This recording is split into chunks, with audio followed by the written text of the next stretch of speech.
Viral di media sosial, surat pernyataan dokter spesialis onkologi RS Medistra Diani Kartini yang menyebut dilarang mengenakan hijab di tempat kerjanya.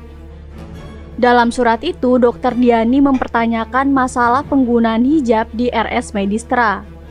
Ia menyebut, jika RS Medistra diperuntukkan untuk golongan tertentu, sebaiknya diberitahu saja, sehingga bisa jelas siapa yang bekerja dan datang sebagai pasien. Atas kehebohan tersebut, Dr. Diani memutuskan untuk keluar dari RS Medistra pada 31 Agustus lalu. Saya ingin katakan buat pemirsa, pejabat-pejabat non-muslim, wabil khusus Kristen, mereka membela agama yang saat berdinas, saat berkuasa, saat punya jabatan, punya otoritas. Beda dengan kalian-kalian yang muslim. Jika kalian menjabat, kalian banyak malah berhadapan dengan tokoh-tokoh Islam.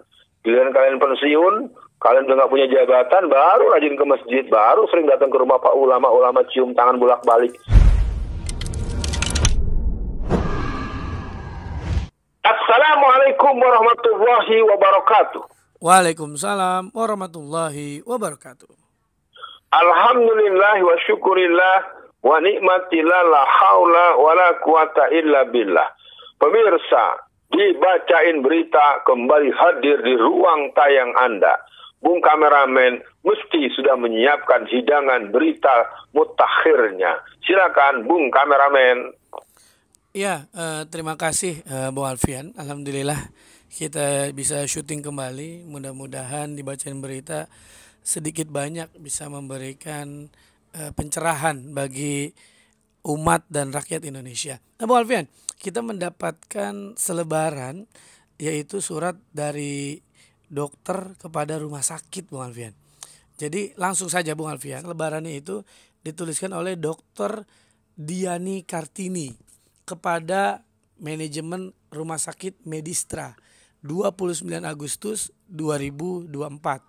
Selamat siang para direksi yang terhormat. Saya ingin menanyakan terkait persyaratan cara berpakaian di Rumah Sakit Medistra beberapa waktu lalu. Asisten saya dan juga kemarin kerabat saya mendaftar sebagai dokter umum di Rumah Sakit Medistra. Kebetulan keduanya menggunakan hijab. Ada pertanyaan terakhir di sesi wawancara menanyakan terkait performance dan Rumah Sakit Medistra merupakan rumah sakit internasional. Sehingga timbul pertanyaan apakah bersedia membuka hijab jika diterima. Saya sangat menyayangkan jika di zaman sekarang masih ada pertanyaan rasis. Dikatakan Rumah Sakit Medistra berstandar internasional, tetapi kenapa masih rasis atau sara ya seperti itu. Salah satu rumah sakit di Jakarta Selatan jauh lebih ramai dari Rumah Sakit Medistra, membolehkan semua pegawai baik perawat, dokter umum, spesialis menggunakan hijab. Jika Rumah Sakit Medistra memang rumah sakit untuk golongan tertentu, sebaiknya jelas dituliskan saja kalau Rumah Sakit Medistra untuk golongan tertentu, sehingga jelas siapa yang bekerja dan datang sebagai pasien. Sangat disayangkan sekali dalam wawancara timbul pertanyaan yang menurut pendapat saya adalah rasis. Apakah ada standar ganda cara berpakaian untuk perawat, dokter umum, dokter spesialis dan subspesialis di Rumah Sakit Medistra? Terima kasih atas perhatiannya. Hormat saya Dr. Diani Kartini. Respon awalnya silakan Bung Alfian. Ya, yang jelas semakin terang ya. Kenapa berani orang memasukkan Al-Quran ke toilet? Kenapa orang berani gunting-gunting Al-Quran di ruang utama masjid? Kenapa seorang perempuan berani membawa anjing ke ruang utama masjid yang disentul? Kenapa ada orang berani mematahkan pelang Muhammadiyah? Kenapa orang berani melakukan tindakan di perguruan Muhammadiyah Padang Sejempuan? Jadi sekali lagi rentetan berbagai peristiwa yang terjadi, termasuk ya diduga ya di Rumah Sakit Medistra ini, menurut saya ada dua kata kuncinya. Yang pertama rasis, yang kedua intoleran. Jadi saya ingin mengatakan kepada semua masyarakat Indonesia, ini pun terjadi sebagaimana saya suatu waktu ada acara di Sumatera Barat, saya makan di rumah makan, yang tentu makanan Padang ya, karena rumah makan masyarakat. Tapi itu di sebuah restoran yang mungkin sebagai pengulangan, Bung Kameramen juga sebagai saksi mata. Saya bertanya, kok Uni nggak ada yang pakai jilbab? Nah, kelihatan dari mukanya itu ada bekas, karena dia sering menutup mukanya dengan rukuh, dengan mukena atau dengan jilbab. Ya, lalu dia dengan terdiam, dia bilang, kami dari awal masuk kerja sudah ada perjanjian. bahwa kami akan bekerja tanpa menggunakan jilbab dan tidak boleh mempertanyakan dan tidak boleh mempersoalkan secara hukum. Nah, respon awal dari saya, ya udah, sekarang umat Islam harus tahu kita tuh udah nggak dianggap mayoritas tapi dipersepsi dan disikapi secara minoritas. Mayoritas tetapi kita nggak direken secara politik dan secara bisnis. Yang jelas, rumah sakit seperti itu atau rumah makan atau instansi atau institusi apapun yang mengabaikan Islam dan penampilan keislaman, ini kan coba mereka mungkin bisa jadi nyontoh dengan peristiwa 17 Agustus kemarin. Karena anak-anak yang berjilbab suruh lepas. Jadi artinya kelihatan betul kelompok sekuler, kelompok Kristen, kelompok La Ilmaniyah, kelompok moderasi semakin membanyak dan semakin menguat dan semakin mempertegas jati diri mereka untuk memberikan satu pemihakan yang antipati, yang sinis, bahkan penolakan kepada prinsip-prinsip ajaran Islam. Berjilbab itu hukumnya fardu ain bagi orang yang mengerti hukum Islam. Dan ini artinya kita sudah diperangi terus-menerus. Mari kita berhitung langkah, apakah kita akan menganggap ini hal biasa atau kita sikapi dengan cara-cara yang proporsional secara peraturan hukum yang berlaku. Silakan Bung kameramen. Ya, Bung Alfian, sudah saya konfirmasi, sudah cek tadi sambil mendengarkan Bung Alfian merespon pertama. Ternyata betul Bung Alfian, ini masuk dalam Republika Bung Alfian. Setelah BPIP larang jilbab, muncul rumah sakit Medistra.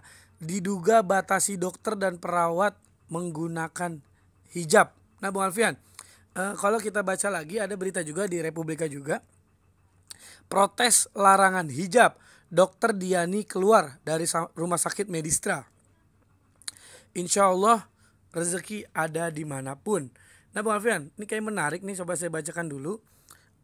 Spesialis bedah onkologi dokter double gitu Bung Alfian, Diani Kartini memutuskan untuk keluar dari rumah sakit Medistra Jaksel Sabtu 31 Agustus 2024. Langkah ini dia ambil setelah rumah sakit tempat dia bekerja sejak 2010 Bung Alfian melarang perawat dan dokter umum mengenakan jilbab. Dan saya juga langsung keluar, tidak bekerja di Medistra lagi setelah peristiwa itu. Dia mengaku sama sekali tidak ada penyesalan dan kata mundur terkait hal-hal yang prinsip, termasuk soal menjalankan keyakinan Islam yaitu berhijab. Tidak perlu menyesal, insya Allah rezeki ada dimanapun. Nah Bung Alfian, ini mungkin juga kan yang pernah Bung Alfian ceritakan kalau tidak salah. Jadi ada satu momen di satu institusi hijab itu dilarang, tapi yang udah senior ini kan dari 2010 udah senior lah ya, nggak dikasih tahu kalau jilbab itu dilarang. Ini gimana nih Bung Alfian? Ini berarti kan valid dan ini nggak boleh main-main nih rumah sakit Medistra nih, harus kita sikapi dengan serius. Silakan Bung Alfian. Ya kita terus-menerus hanya mempersoalkan genteng bocor. Kita butuh kekuasaan politik.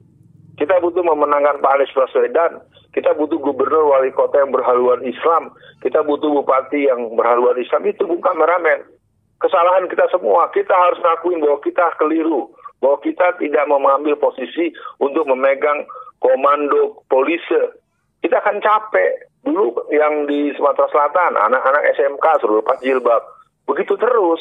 Karena kita berhadapan dengan ujung-ujung masalah yang merupakan akibat daripada kepemimpinan dan polisi kekuasaan yang sekuler, yang moderasi.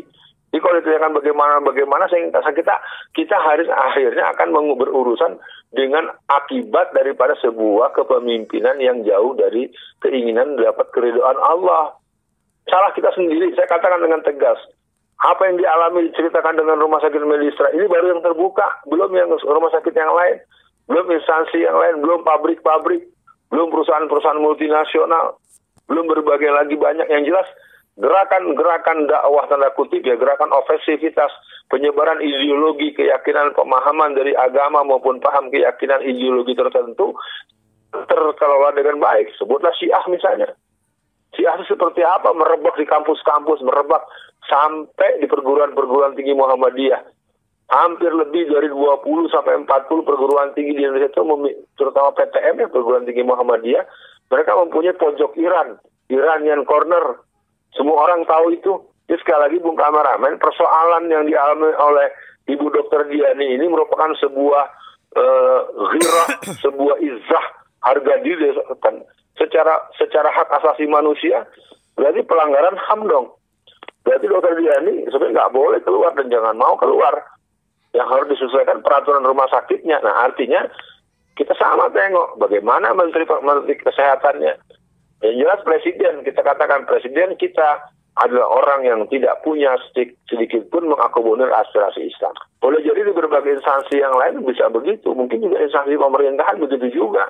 Karena pejabat-pejabat Kristen itu, saya ingin katakan buat pemirsa, pejabat-pejabat non-Muslim, wabil khusus Kristen, mereka membela agamanya di saat berdinas, saat berkuasa, saat punya jabatan, punya otoritas.